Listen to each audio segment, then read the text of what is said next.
You ask Tiger to calculate. This deals with linear inequalities with one unknown. The final result is x equal or smaller than 6. Let's solve it step by step. Group all constants on the right side of the inequality. Subtract 5 from both sides.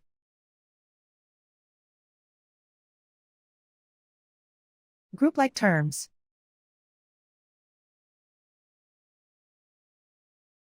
Simplify the arithmetic.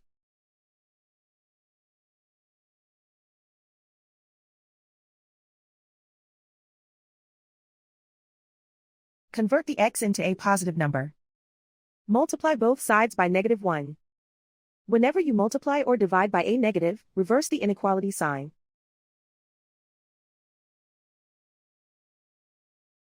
Remove the ones.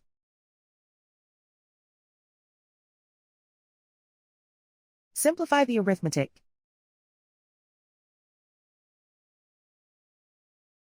Plot the solution on a coordinate grid. And so the final result is x equal or smaller than 6.